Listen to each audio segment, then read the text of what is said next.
Hi, and welcome wherever it is you're watching or listening. So happy you're here. I'm Mindy, and I'm reading my debut book one chapter at a time, or one chapter per day. And it's called 23 Ways to Leave. So today I'm coming with two chapters because I'm at a teen life coaching retreat right now. And yesterday was super filled with activities. And so today I'm recording two chapters. So same room, same shirt. That's why. So, continuing right along with chapter 10, leaving the need for closure, accepting that some endings are messy. As the end of the 2020-2021 school year got closer, I knew my mind was made up.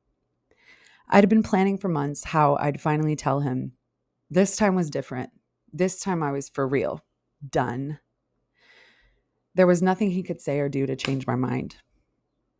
I was deep into my self-improvement journey, midway through life coaching training, building my own coaching program, working on my fitness, even doing 75 hard, this insane 75-day mental and physical challenge meant to rewire your discipline.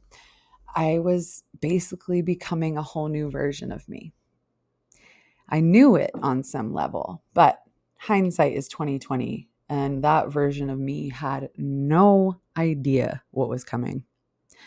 She still rehearsed conversations in her head over and over and over, trying to predict how it would go, figuring out all the ways her words could be twisted and used against her, preparing for the verbal war that would probably follow. This wasn't her first rodeo. She knew better than to walk into a conversation with him unprepared. We'd been talking off and on for months about divorce, but his love bombing sessions in between weren't fooling me anymore. I knew the patterns. I saw the toxic chaos for what it was. I knew my kids and I deserved better. We needed out. Earlier that year, I had read Untamed by Glennon Doyle, a Christmas gift I'd asked him to throw in my stocking. And her story about the cheetah in captivity chasing a dirty pink bunny tied to a Jeep hit me hard. Quote from the book. They'd convinced me that the best way for a woman to love her partner, family, and community was to lose herself in service to them. When women lose themselves, the world loses its way. What we need are women who are full of themselves. A woman who is full of herself knows and trusts herself enough to say and do what must be done. She lets the rest burn. Glennon Doyle, Untamed. Her words lit up the cracks in my marriage like fluorescent highlighter ink. That quote, along with what my friend had said months earlier, why do you let him lie to you like that, made it impossible to keep pretending. I had a plan. I'd wait until school was out so it would be easier on the kids. I told myself that was the kindest way. Meanwhile, counseling was getting harder, the conversations more strained. His refusal to acknowledge the truth, paired with his frantic efforts to win me back, just kept confirming what I already knew. I could no longer stay. So we picked the kids up from their half day, last day of school, and took them out for our traditional end of school year lunch. The night before, I had begged him not to ruin it for them. Don't tell them that we're getting a divorce today. Not on the last day of school. Just let them have their day of celebration. Don't ruin this for them. Later that evening, he was at his mom's house, supposedly fixing her lawnmower, or at least that's what he told us he was going to go do. He started texting me pictures that evening, random things from her garage, stuff that felt sentimental, a screenshot of a poem that he'd written on our anniversary earlier that year. And I could feel something in his tone changing.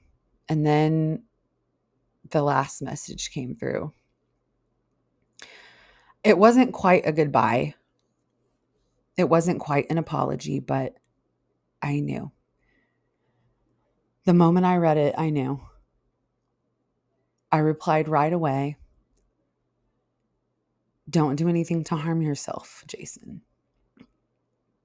And 20 minutes later, it was confirmed. There would be no final conversation, no apology, No accountability, no closure. The harm had already been done. And just like that, I had to figure out how to keep going without the thing that I thought I needed most. How do you move on when the person who hurt you never says sorry?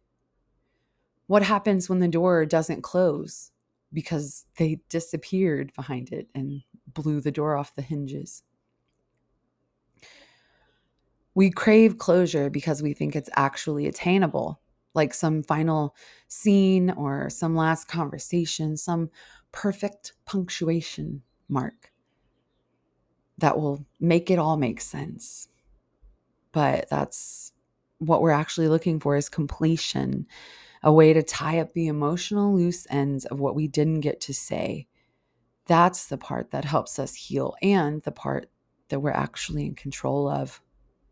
Luckily, when I was struck with tragedy and grief, I already knew that much. I'd been training in grief recovery for a couple of years at that point as part of my life coaching journey. And when Jason died, I jumped straight into the grief recovery method. I know deep in my bones that it saved me from spiraling into a dark place I might not have come back from. It gave me something to hold on to, a place to put my feelings, a place to make sense of it all, and it gave me a direction to face when I felt like everything had been ripped away. That's why I want to share it with you now. Just a simple, condensed version. You deserve tools that can help you too. So, the tool: completion versus closure, a grief recovery mini walkthrough. Closure sounds like something you're waiting for, someone else's last word, an apology, a confession, a clean ending. But that moment often never comes. Completion, on the other hand, is yours to claim. It's not about forgetting, excusing, or pretending that it didn't matter. It's about acknowledging what was left unsaid, saying the things you need to say, and choosing to make peace with it all on your terms. This is a grief recovery process in a miniature. It's a powerful way to reclaim your voice and energy from relationships or moments that still tug at your heart. Step 1, name the relationship that needs completion. Think of the person or situation that still holds emotional weight, whether it ended in death, divorce, breakup, ghosting, betrayal, or just faded away. Write their name at the top of a blank page. Step 2, identify what was left unsaid. Let it all spill out here, uncensored. The good, the hurt, the confusion, the longing.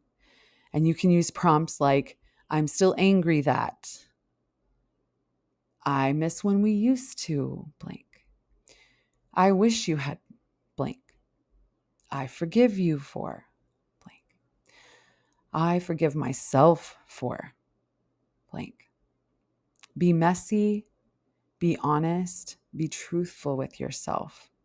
Remember, you're just human. And here's a powerful truth from the grief recovery method to keep in mind. Just because the relationship is over doesn't mean the pain or love disappears. Just because you weren't given closure doesn't mean you can't find completion. Just because someone didn't say sorry doesn't mean you're not allowed to heal. Step 3, write a completion letter. Take the raw truth you've uncovered and turn it into a letter, not to send to anyone, just to set yourself free. Start with, Dear blank, I have some things I need to say so that I can let go of the pain I've been holding. Then say it all. Let your truth take up the space on the page, and end your letter with a phrase that offers emotional release, such as, I'm choosing now to let go of what I cannot change. Thank you and goodbye. Step 4, read it aloud to a safe witness. If you have someone who can hold space without fixing or judging, read it to them. Ask them to just be a heart with ears. Ask for a hug at the end if it feels like that would be helpful. And if you don't have someone to read it to, read it aloud to yourself. Light a candle, play some music, make it sacred. Make it your moment for your truth and your completion. Your heart begins to heal the moment it feels witnessed, even if you're the only one witnessing it. In closing, look, I know it sucks that you might not get the kind of ending you wanted. I know how amazing it would feel to have that perfect conversation and wrap it up with a bow. I also know that waiting on someone else never works, and waiting for closure only hurts you. You can give yourself an ending that makes healing possible. You can make peace even in the absence of fairness, justice, or answers. You don't need their final words to write your next chapter. You are so worthy of doing this work, not because you have to get over it, but because you deserve to feel free. Free from the weight of things left unsaid, from waiting on someone else's words to give you permission to heal, and free to take your next steps forward without carrying the entire past on your shoulders. You don't need closure handed to you. You are powerful enough to give yourself completion. And if you find that this part of the process is stirring up more than you expected, especially around the topic of grief, and you want to take things deeper, I highly recommend exploring the Grief Recovery Method Handbook. It's one of the most compassionate, structured tools that I have ever used in my own healing, and it can guide you through this work in a deeply supportive way. You're not alone. You're just with yourself. And that's a relationship worth nurturing. Keep going. You're doing beautifully. Thank you so much for being here for this chapter today and following along on the journey. That one was a hard one to read, remembering back to that day. And I will say that my life has exponentially gotten better because of the completion that I worked through in using that tool. So thank you so much for being here today. Thanks for watching. Thanks for listening. And until next time, love you, mean it.